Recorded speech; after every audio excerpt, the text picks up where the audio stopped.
क्या बहुत बार आपके साथ भी ऐसा होता है, आपको ऐसा फील होता है कि आप हार्ड वर्क तो बहुत कर रहे हैं but you are going nowhere. आप महीने तक, सालों तक पढ़ाई कर रहे हैं, आपने अपनी भूख, नींद, peace of mind, social life, हर एक चीज सैक्रिफाइस तो कर दी है, बट जो आपको रिजल्ट एक्सपेक्टेड था वो आपको मिल नहीं रहा है।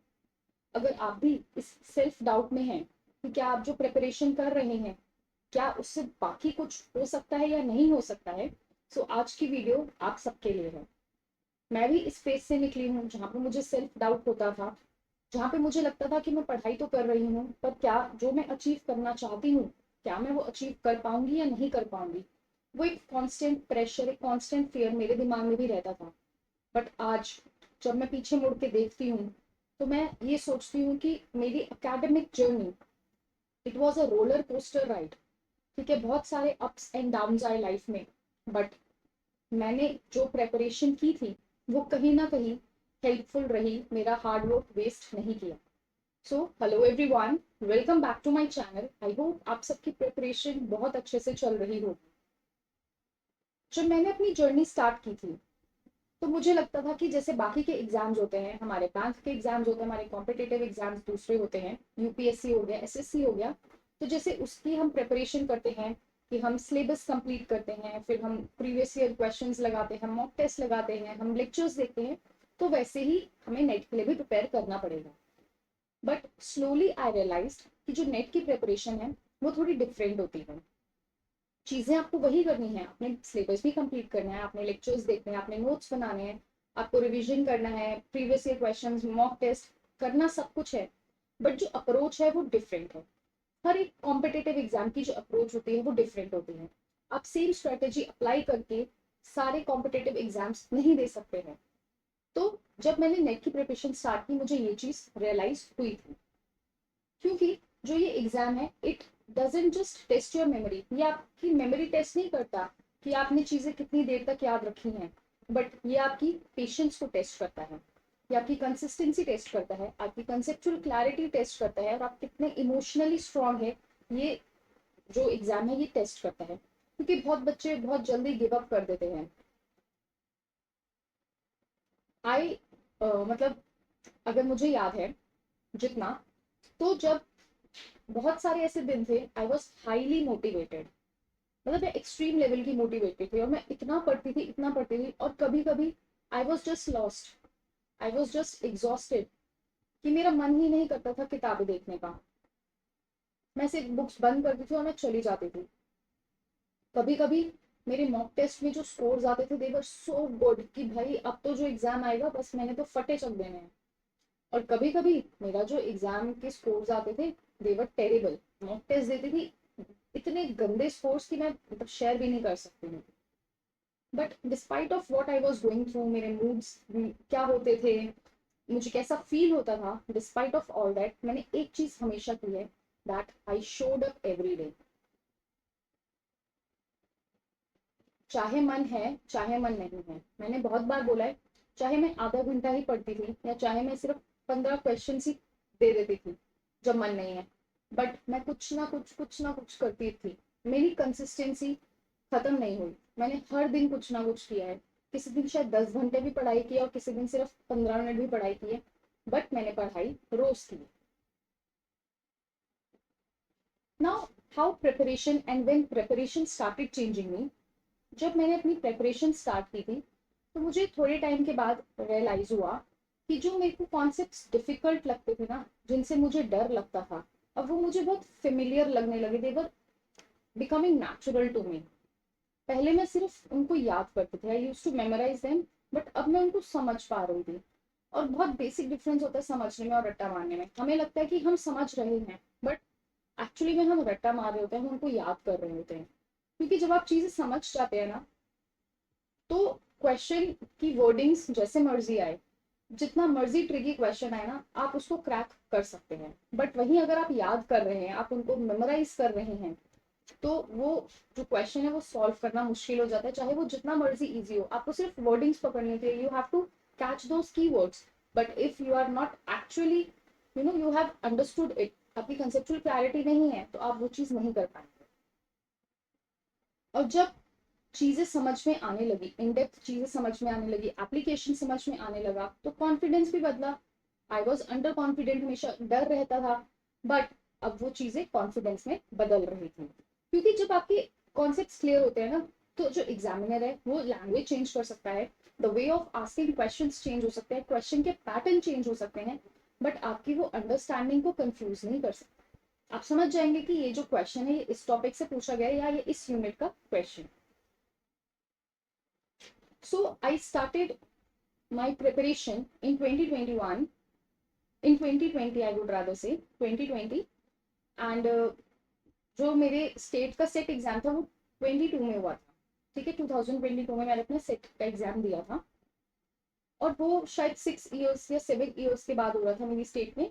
तो क्योंकि मैं नेट की प्रिपरेशन कर रही थी और मेरा 2 बार नेट हो चुका था, तो मैंने सेट के लिए भी अप्लाई किया था। अब ऑनेस्टली बोलूँ तो चाहे मेरा 2 बार नेट हो चुका था, बट क्योंकि मेरा जेआरएफ नहीं था तो मैं कॉन्टिन्यूसली पढ़ रही थी, और जब सेट का फॉर्म निकला मैंने सेट के लिए भी अप्लाई कर दिया था। I was nervous before the exam. Seriously आप बोलोगे मैम नेट दे दिया सेट तो ईजी होता है, नहीं ऐसा नहीं होता है ये। हाँ, आप नेट की प्रिपरेशन कर रहे हैं तो आप थोड़ा सेट से फेमिलियर हो जाते हैं, बट कोई भी कॉम्पिटेटिव एग्जाम हो आपको डर लगता है, आपको वो प्रेशर फील होता ही होता है। बट इस टाइम ना कुछ अलग था, जो प्रेशर था वो थोड़ा सा डिफरेंट था। क्यों? क्योंकि जब मैंने पेपर देखा, क्योंकि हमारा जो सेट का एग्जाम होता है वो ऑफलाइन होता है, नेट हमारा ऑनलाइन होता है, सेट ऑफलाइन एग्जाम होता है। तो जब मैंने क्वेश्चंस देखे तो मैंने क्या रियलाइज किया कि मुझे कॉन्सेप्ट्स आते हैं। क्यों आते हैं? क्योंकि मैं ऑलरेडी नेट की प्रिपरेशन कर रही थी और मैं चीजें समझ रही थी।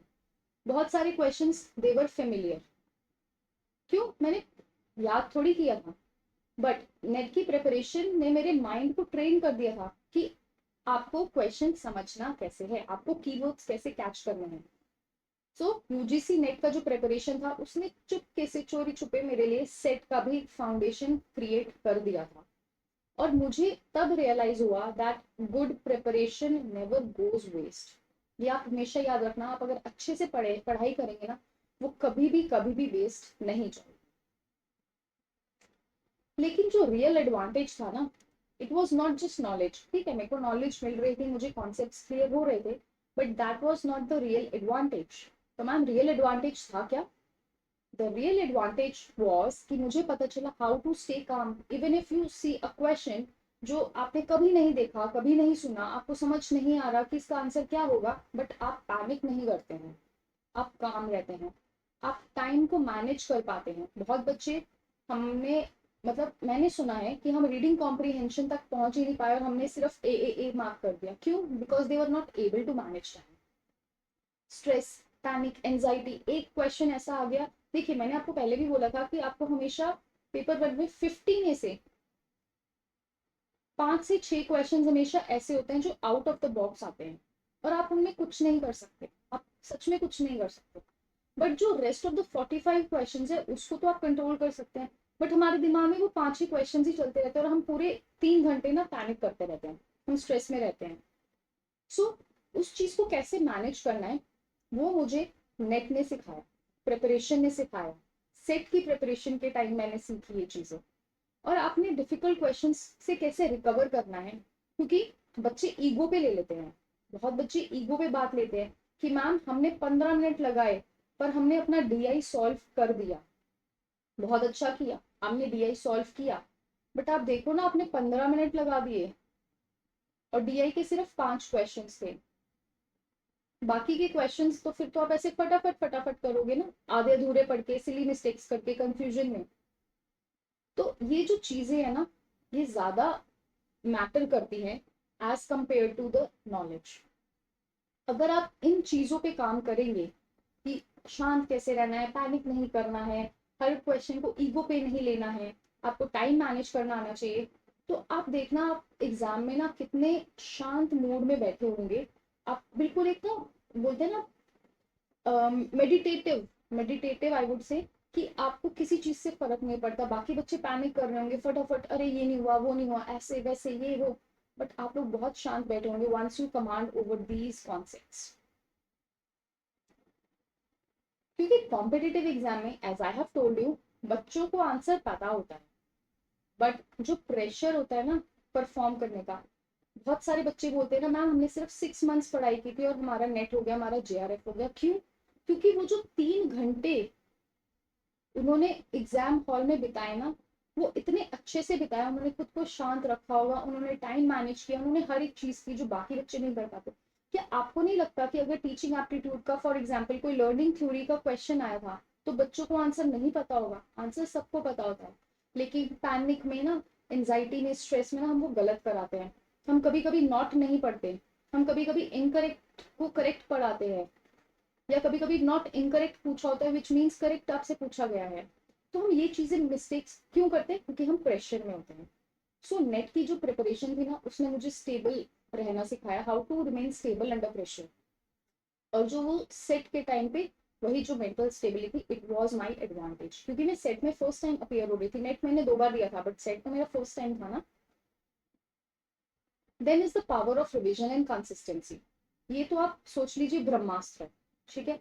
आप बिना रिविजन के और कंसिस्टेंटली अगर आप पढ़ाई कर रही हैं और आप साथ साथ रिवाइज कर रहे हैं वीकली भी मंथली भी, तो आपका जो रिजल्ट है वो आपको मिलकर ही रहे। Now the big lesson I learned, sometimes success comes indirectly. आप, मेरे दिमाग में हमेशा से नेट था, नेट एट जेआरएफ। पहले नेट था, जब नेट हुआ तो मेरा जो दिमाग था इट वॉज कि जेआरएफ पे लेना है, जेआरएफ पे लेना है। सेट का मेरे को ऑनेस्टली कभी आइडिया नहीं था, सुना था मैंने बट क्योंकि मेरी स्टेट में हुआ नहीं था, और जब 6 से 7 साल के बाद 2022 में निकला था तो मैंने अप्लाई कर दिया था।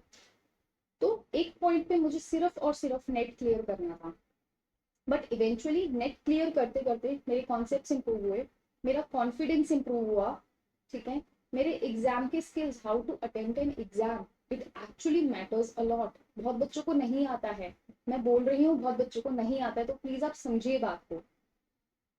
उससे क्या हुआ, मेरा सेट भी क्रैक हुआ, और later obviously it was a stepping stone towards my JRF as well. So if I talk about कि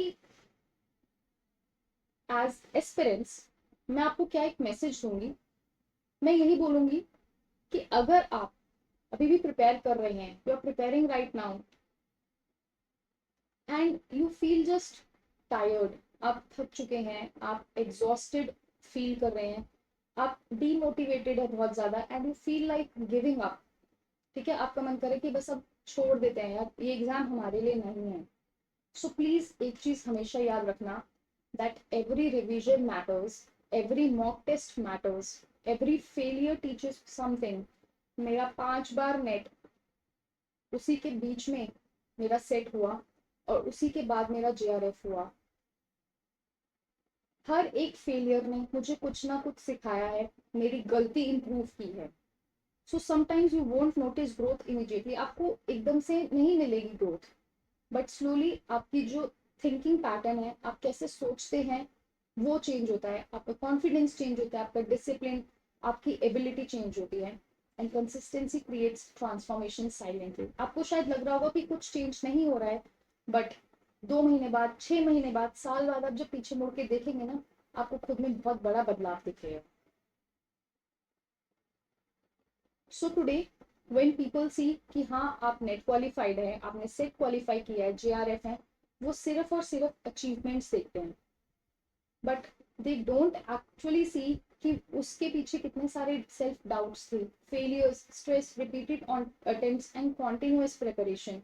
ये सब चीजें ना, वो बोलते हैं ना ऐसे, सक्सेस आइसबर्ग होता है, बट यहाँ पे सबको सक्सेस दिखता है, बट ये सब चीजें ना इस पानी के अंदर होती है, ये बहुत ज्यादा होती है। ये जो आपका फेलियर हो गया, आपका स्ट्रेस हो गया, एंजाइटी, प्रेशर, रिपीटेड अटेम्प्ट्स, ये सब कुछ इट इज अंडर वाटर, इसलिए किसी को दिखाई नहीं देता, सबको सिर्फ ये दिखाई देता है, ओहो ये तो सक्सेसफुल हो गई। And may be that's the real reason कि एक सिंसियर प्रिपरेशन आपके लिए मल्टीपल सक्सेस का काम कर सकती है। तो अगर आप प्रिपेयर कर रहे हैं, don't stop please, I would suggest, अब मत रुकना। आपको नहीं पता कि आपकी ये जर्नी आपको किस अपॉर्चुनिटी के लिए आपको प्रिपेयर कर रही है, and trust me, one day, एक दिन आपका ये जो हार्डवर्क है ना, ये बहुत ज्यादा सेंस बनाएगा. It will make sense. Your hard work will make sense.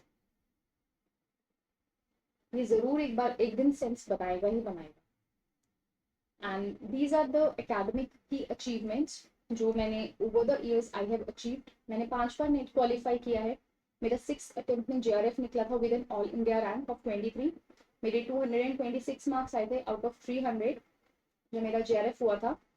Set मैंने क्वालिफाई किया 2022 में और मेरे 216 नंबर आए थे 300 में से जब मैंने सेट क्वालिफाई किया था. And currently I am a PhD scholar. अगर आपको PhD रिलेटेड भी कोई डाउट है तो आप मुझसे कमेंट में पूछ सकते हैं. I would love to address your queries as well. And that was all for today. Thank you so very much for watching. I hope कि मेरे एक वीडियो अगर एक बच्चे को भी मोटिवेट कर रही है कहीं ना कहीं, that is worth it. अगर आप चैनल पे नए हैं, चैनल को सब्सक्राइब जरूर कीजिएगा, वीडियो लाइक कीजिएगा और कमेंट में जरूर बताइएगा आपको वीडियो कैसी लगी. So thank you once again. Bye bye and take care.